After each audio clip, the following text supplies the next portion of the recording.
Hello, everyone. Welcome to episode 5 of the Play Action Podcast presented by Warrior Student Media. I'm Brandon Smith, joined today by my co-host TJ Hawes. What's up, guys? Now, we're going to go into the Week 9 NFL preview, and we're going to keep it short this week with 3 games instead of 5 like we usually do. We're going to go straight to Packers-Chiefs, which is Sunday at 3:25. I personally have the Chiefs winning this game. Now, the big reason is because Aaron Rodgers, he is out this week and probably next week, I'd assume, with COVID. Now, the big story that's going to come out of that is Jordan Love. He's making his first career start. And, I think he's just going to be – it's going to be like a run-style offense like they did, for sure. Like they did against the Cardinals when they were without 2 of their top receivers, Devontae Adams and Allen Lazard. They're going to do a run-heavy offense with Aaron Jones and A.J. Dillon. And just to try to keep him from throwing, even though they do have Devontae Adams back, he might only throw 20 times this game, and that's probably the right move. Oh, for sure. I mean, this is actually a really good opportunity. You're going up against a team that isn't great right now by any means. I mean, they're average. Yeah. And you're bringing in your not rookie quarterback, but he's making his first start. Basically a rookie quarterback at this point. First ever start. This is kind of just to give him a feel of a legit NFL game. And it's not like he's going to be hindered by having no targets. Again, like you said, you got Adams back, you got Lazard back. Cobb. You got Cobb as well, Equimania St. Brown. I mean, really the only receiver you're missing is MVS. And he doesn't do too much to begin with. He's the most... Valdez-Scantling, and he's like the most inconsistent receiver in the NFL. Some weeks he's prime Randy Moss, and some weeks he's Kevin White. Like, he's just so inconsistent. No, that's a great way of putting it, actually, because, you're not wrong at all. But, I mean, having him on IR...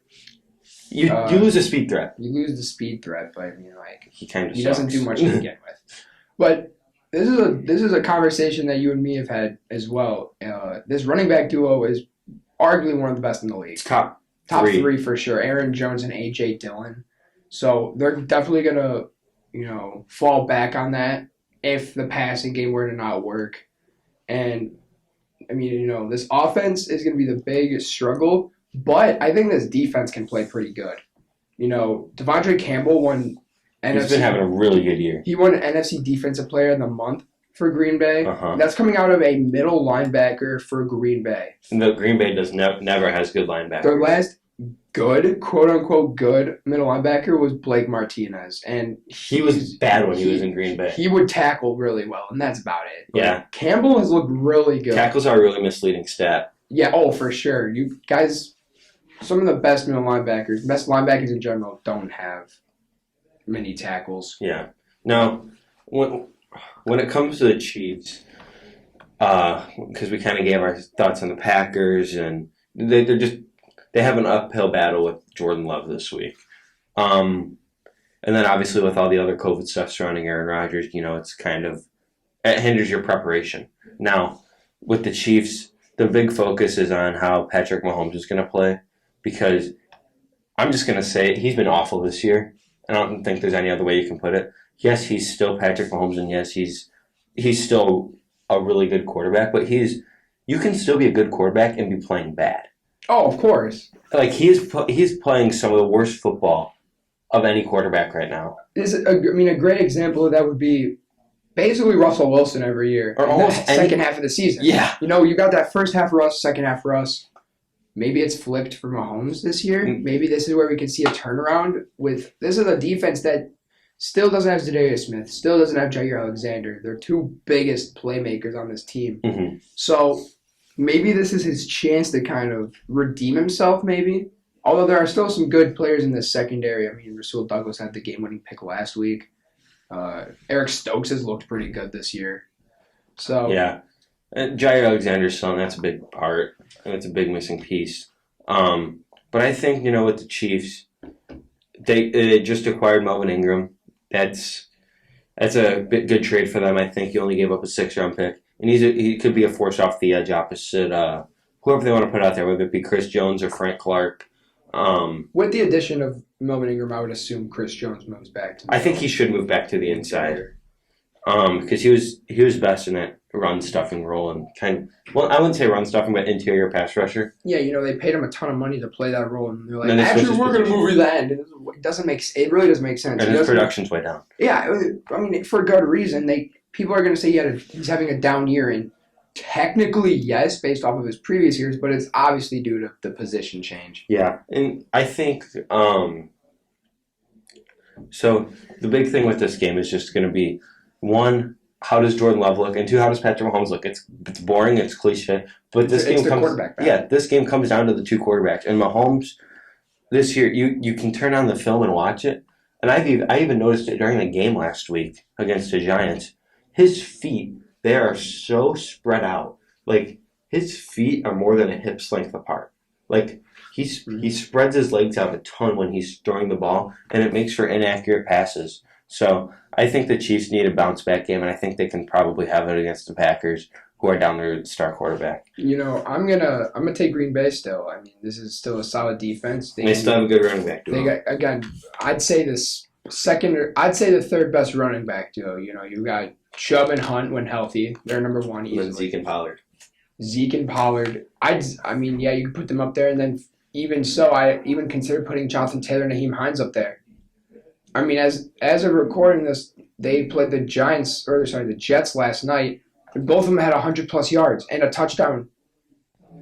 Right? That's in it. Those are really good numbers. It is the Jets, but to be fair, the Jets' defense this year wasn't bad. They haven't been playing that bad, but they did give up 45 points last night. But yeah, I'm taking Green Bay. I think it's a quarterback battle, but give me Green Bay. There's still the way better team right now. In another game that's going to turn into a quarterback battle, we have the Titans going to LA to play the Rams on Sunday Night Football.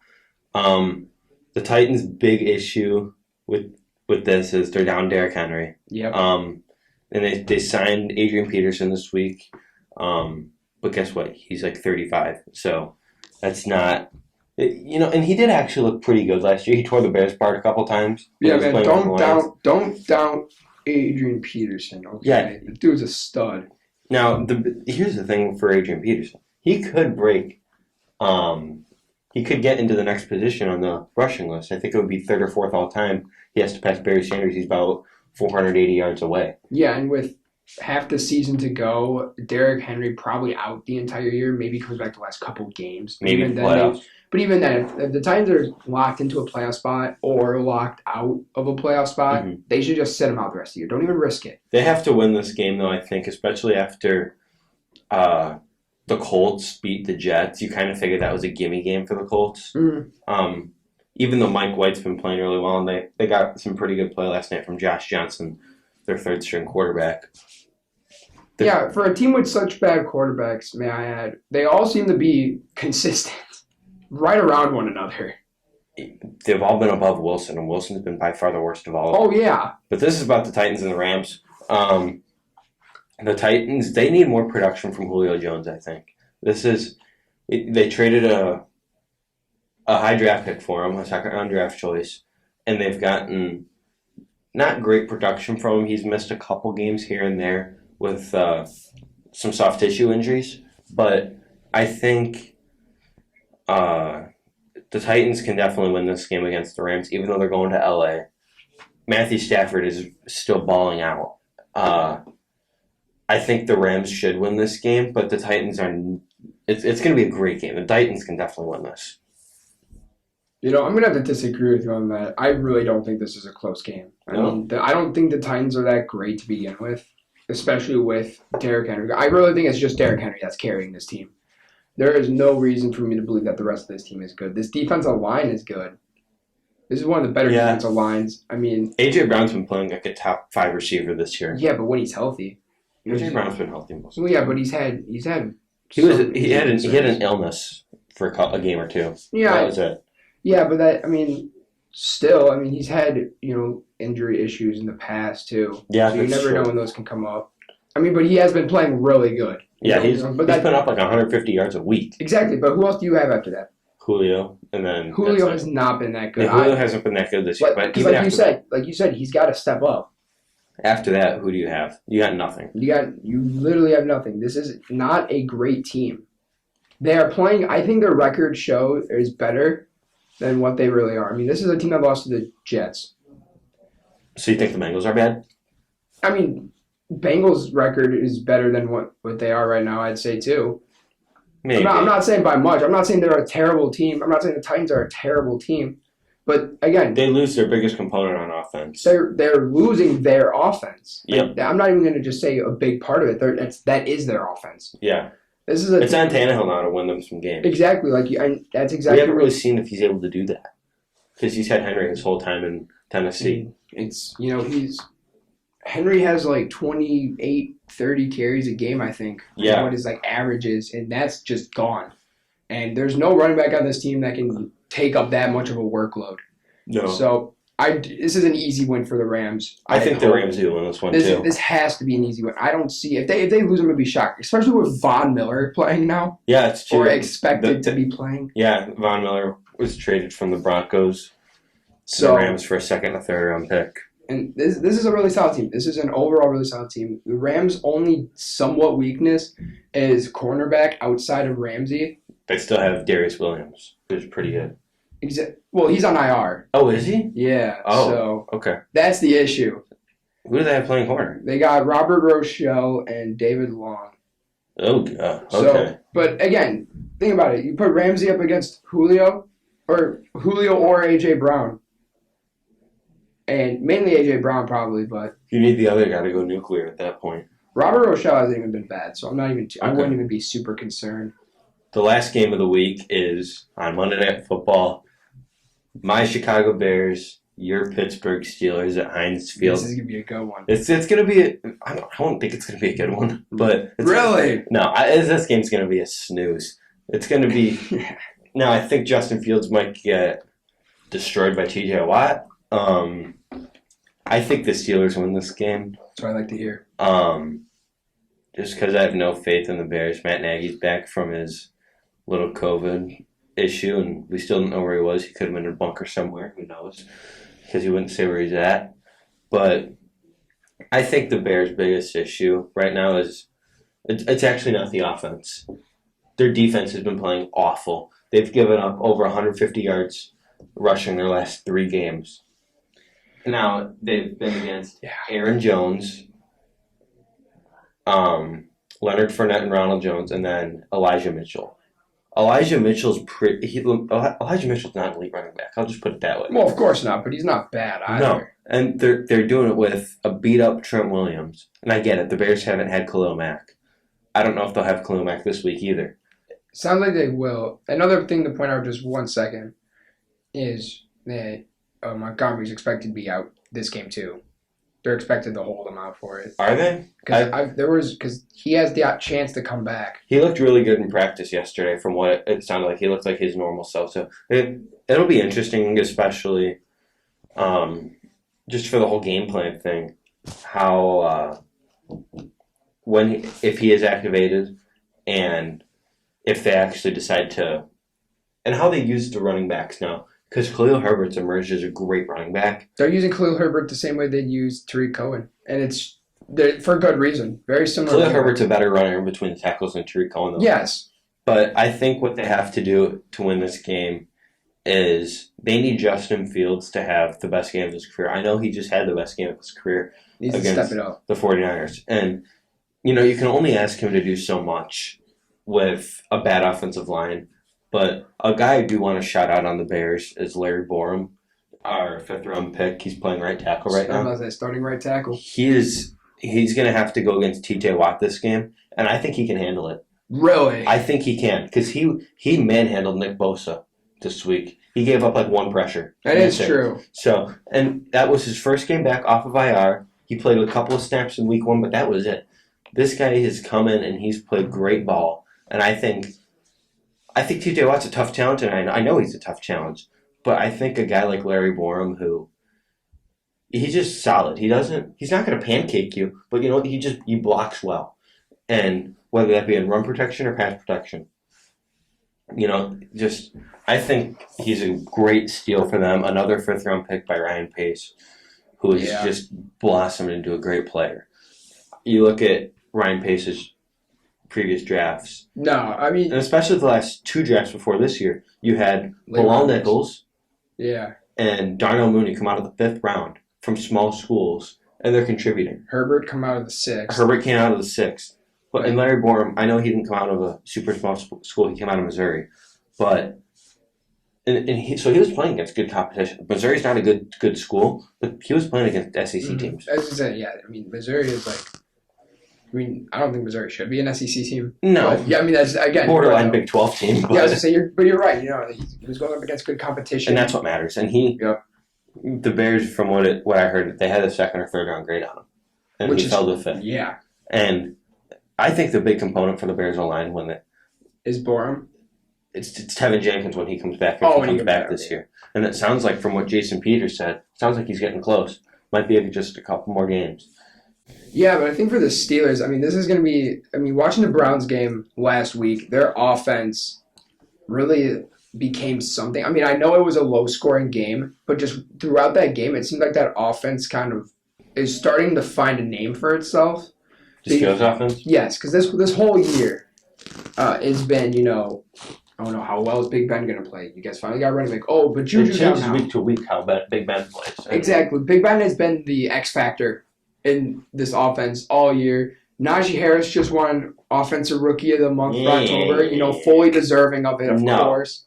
Don't you dare say Jamar Chase. Jamar Chase. No, Najee deserved it. Najee. Justin Fields. Okay, get out of here. No, not even close. Yeah, whatever. But with having Ebron out, I thought that was the big thing, is watching how I wanted to know how well Pat Freiermuth could step up. And he stepped up. I love Pat Freiermuth. That catch in the back of the end zone against Cleveland was beautiful. Yeah. He's really good. He's really good. He's going to be our number 1 tight end for the rest of the year. At least I'm hoping. So? Get Ebron out of here. They should have traded him at the deadline. I honestly wish we would have, because Zach Gentry is showing off as a number 2. It was like the highest graded PFF tight end this past week with a minimum of 25 snaps. Yeah. That's insane from Zach Gentry.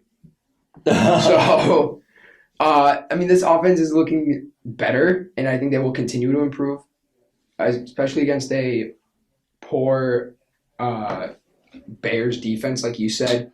And then this defense, top 10 defense, I'm not even going to speak on it much because no one's really injured. We lost Melvin Ingram, but Alex Highsmith will obviously be playing. Plus, we got Taco Charlton, who I think will be solid for us as a rotation. So that's really all I got to say. I mean, there's not much, but I mean, yeah. I mean, I think it's going to be a solid game. I'm taking Pittsburgh, though. Yeah, but I got Pittsburgh, too. Can I, real quick, actually, I do want to mention, I won't be surprised if the Bears win, considering since 2006, Pittsburgh has beaten every single team other than the Bears. Tomlin is 0-3 against Chicago. I'll be very surprised if the Bears win. So, the Bears will not win this is a really bad Bears team, but just knowing Pittsburgh's history against Chicago, we could easily lose this game. The Bears have a bye week after this, and then after that, they got the Ravens, Packers, and Cardinals. You have fun with that. I'm gonna have fun with it. I'm gonna enjoy about the 39th overall pick, and we're gonna get a really nice player. See, exactly. And with that, I wish we traded Robinson. They need the Bears have a reason to win. They need to go into the bye week with a win. Oh yeah, it's of the utmost importance for them. But yeah, give me Pittsburgh. Yeah, hopefully. So I think the Steelers on this one won't be close. It just depends on how Big Ben plays. Exactly. We're going to move on now to the Odell Beckham Jr. situation in Cleveland. And what great timing as we're recording this. One minute ago. 1 minute ago. Odell is released. The Browns cut OBJ, and he's not going to the Steelers like your idiot self thinks. Yes, he is. He's going to Pittsburgh, baby. But in reality, the big question with Odell during his time in Cleveland was his chemistry with Baker. Yep. Now, we don't know if it was all Baker's fault that his production was down or if it was Odell, too. Both. It was both. I think it was both. And I think it was scheme, too. And yeah, no, I think that's why I really don't think it was Baker's fault nearly as much. Odell's production went down, not fully because of him, and I still don't believe he'll ever hit his prime with New York. Here's the thing. It's so hard for anyone to get back to that prime because his prime was one of the best receivers ever. Oh, yeah. And that might sound like an overreaction, but it's not. His prime is unbelievable. Oh, no, his prime was incredible. I mean, there's a reason he is has arguably the greatest catch ever. So now we didn't plan on. We didn't know where this was going to be by the time we were recording this, but again, the news just came out. Yeah, the news literally just came a minute out. ago. So now we're able to talk about where's he going to go and what's going to happen, because there had been some talk before of him possibly staying in Cleveland, just not playing, kind of like what the Texans are doing with Deshaun Watson right now.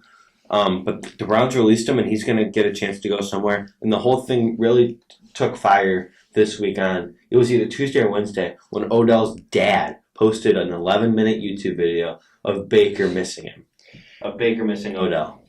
To be fair, I watched. I didn't watch much of that video because I didn't watch any of it, but I saw a couple of plays. Yes, he was open and he missed them. But to be fair, quarterbacks do that all the time. Yeah. But one of the first plays was literally Odell on the left side of the field, ran over to the right, and right as he got open, Baker was booting to the left. Yeah. Like, how are you supposed to hit him on that? Yeah, how are you supposed to? I just said. And then he's standing over there throwing a pity party. Like, it's ridiculous. Hey, you want to, that reminds me of the Antonio Brown situation last year in Pittsburgh. Yeah. Last year in Pittsburgh, when you freak out whenever he was open and a ball wasn't thrown to him.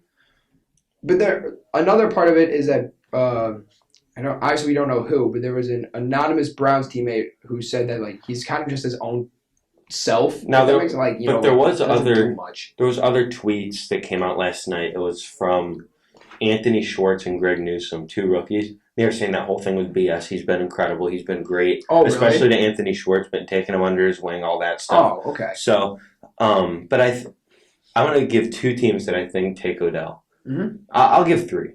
I'll give three then too. After Packers. Yep. Makes sense. Raiders. Yep. Which we'll get into in a minute, and then the Rams. No, I don't see. Are you doubting what Les Snead is doing? I'm not doubting it. I really don't know how they have this money.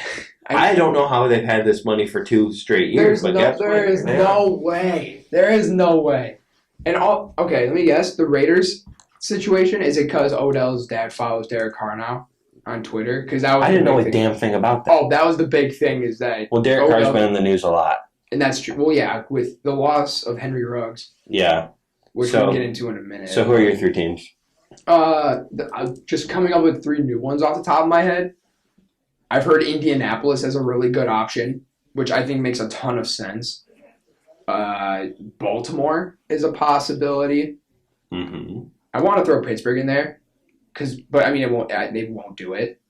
But they won't. Pittsburgh, when his $8.5 million contract was still there were only 9 or 10 teams that could handle that contract with the cap space they have, and Pittsburgh was one of them.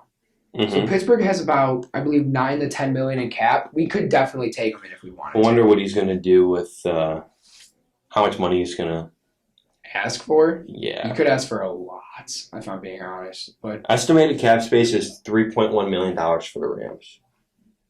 No, I'm sorry, I don't see the Rams. I mean, the Rams wanting to, yes. He might take less to play with a really good quarterback in Matthew Stafford. But I mean, there's also and win. I'm going to throw in the Chiefs. Chiefs make sense. Chiefs, maybe the front office is believing that Mahomes is struggling because they don't have another legitimate receiver option. They might. I don't think they do. Now, I mean, which is true, yes, but the other team that you have to throw out, and it's every time a player gets released. Say it. Don't you say it. I don't want it to happen. Don't you say it. The Bucks. No.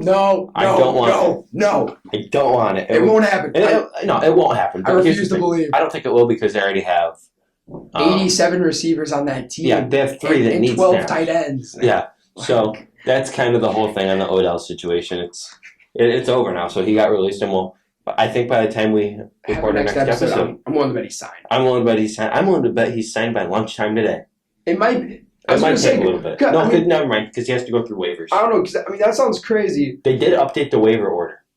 Did they? Uh-huh. I'll have to look at that. So the Seahawks are up high. Mm-hmm. The Bears are top 10. Bears, I honestly could see the Bears getting. The Bears are going to put in a claim for him. I hope so. The Bears. I honestly want to see. Him and Justin Fields. I feel like Odell would really compliment Justin Fields well. I genuinely I don't like the Bears much, mainly because Bears fans are everywhere here. You can shut up. But I think Odell in Chicago would be really cool. I can't even lie. Allen Robinson. Fields' deep ball with Odell. Allen Robinson. Nice. No, I bet you that makes A-Rob better. Yeah. Bringing in Odell. And here's the thing too. When the offseason was going on, A-Rob really wanted the Bears to get Kenny Galladay. A-Rob was not going to sign his franchise tag, but he did when the Bears were waiting to see if Kenny Galladay would sign with them. And it looked like Kenny Galladay was going to sign with the Bears. Mm-hmm.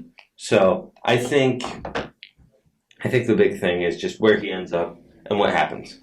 We're going to go now on to the Henry Ruggs situation. Just for a quick moment. Just a quick minute. We're not going to get into all that what happened. If you want to see what happened, go look it up. It's terrible. I was going to say, I'm sure everyone's heard of it, but we ain't going to say nothing much just about to give a quick little thing. Former Raiders receiver Henry Ruggs got cut because of a major off-the-field issue that happened this past week. Again, I'm sure everyone's heard of it, so we're not even going to get into it. Just wanted to say, jail. Yeah, he's in jail, basically. But to give just a quick little thing here, this does suck for the Vegas from a football standpoint, and that's the only way we're going to talk about this. Because we're in no right to talk about the whole legal situation in any means. Because it's still ongoing. Exactly, but we can give football takes on it, and it's big for the Raiders. I was gonna say they're losing a big receiver threat there. I mean, he was the deep ball guy. Now you got Brian. You still have Brian Edwards. Still have Hunter Renfrow, Darren Waller. That's about it now. And Zay Jones is expected to step up into that Henry Ruggs role. I think he can. But I don't know. I mean, it really does suck to see that from such a highly talented receiver, top first-round pick in 2020. It does. It sucks. It really sucks. And I'll say it, his career's over.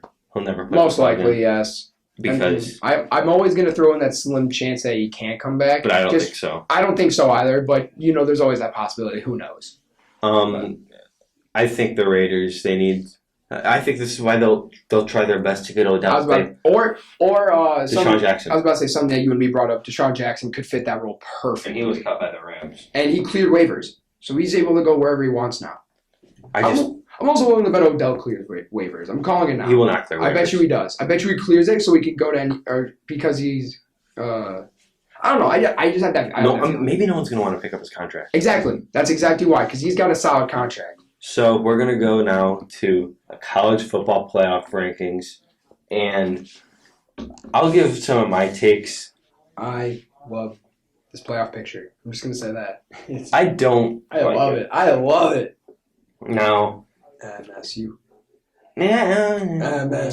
MSU is going to be interesting. I'm not even an MSU fan, but I want them to win it all. I mean, they won't. Sweet Georgia. Georgia's going to win the national championship this year. I think it's pretty safe to say. It's funny. I look at these rankings every week, and I'm like, oh, new rankings, huh? Two teams that need to get out of here. Bama. Two teams need to get out of top 25. Oh, top 25. Let's hear this one. 21 Wisconsin. Yes. 22 Iowa. Shut up. Get out of here. No. They're both frauds. Wisconsin's only up there because they beat Iowa, and Iowa was 9 at the time. I was 9. Iowa, you're right, they should be, but I'm saying no because I like Iowa, and I just like to see them ranked. But no, you're right. They should be. You're right. But let's look at the top 10 now. Wait, real quick. Speaking of low teams, where is UTSA? They should be on here. They're where they belong. Hey, they're undefeated. They need to be on here. They're bad. Whatever, man. Whatever. Say what you want, I guess. But yeah, let's go in the top 10, like you said. So we have Georgia 1. Kind of everybody agrees with that. Of course. Now, the big thing here is they've moved Bama above Michigan State. No. Stupid. I understand it because I do think Bama's a better team than Michigan State. Right now, I don't know. So Bama's 2, Michigan State 3. They deserve to be up here. Oregon lost to the Smart Kids School, which is Stanford. Smart Kids School. Those kids need to stay in the damn books. But Oregon should not be top 4. I understand that they did have a great head-to-head win against Ohio State, which Ohio State's 5. But Oregon's not a top 4 team. They're just not. Because they also lost their number 1 running back in C.J. Verdell. But I want to also mention, I'm happy to see them in the top 4. Oh, I am too, but I don't think they deserve to be there. Me too, but because the thing about it, Bama and Oregon both lost to unranked teams at the time, right? And the fact that they're both still in the playoffs shows that like the AP polls and the they're not voting. Losses don't count nearly as much against them now, which is awesome. I think that's a great thing that they're starting to do is they're not taking one loss, even two losses, like super against a team. Like, for example, Auburn is 13, and they're a two-loss team. Yeah. So, like, they're not taking losses nearly into consideration, as much consideration, so, which is awesome. I think if I was part of the committee, I'd put Oregon at 6. I can understand I'd put Oregon 6. I'd put Ohio State and Cincinnati over them. If we're going to kind of go by these rankings. But another team I could even put over them is Oklahoma.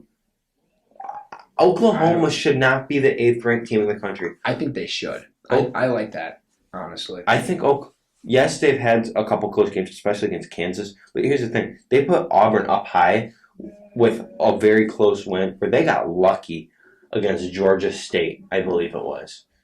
Georgia State, it was a miracle drive at the end of the game. They shouldn't have won that game.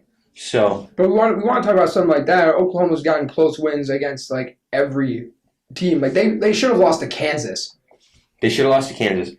But I think here's the thing. We're just going to look at the rest of the rankings. Wake Forest, done. They're not going to do anything. They could even lose to UNC this weekend if we're being honest. UNC's favored to win that game. Which is dumb. Wake Forest I'm not saying Wake Forest deserves to be in the top 10, but they should be ranked. I agree. They're good. Notre Dame, they're 10. That's kind of the cutoff, I feel like. Too high. Yeah, I feel like that's kind of the cutoff of where teams. I feel like Wake Forest, with a lot of stuff, can make it in. Oklahoma can make it in. Now, with the way that the SEC is looking, Auburn has a shot. They have a very slim chance. But it's a chance. I don't even think it's slim. Because we're playing. Auburn plays. They have 4 games left. They play 14 Texas A&M, 17 Mississippi State, unranked South Carolina, 2 ranked Bama. That is 3 ranked teams. If you win those games, that's pretty good. We can move up.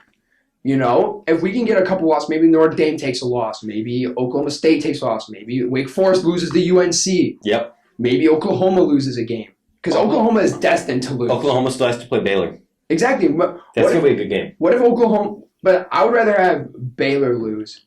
For Auburn's sake, you'd want Baylor to lose because they're obviously 1 in front of Auburn, Mississippi State should not be ranked. They're a 3-loss team.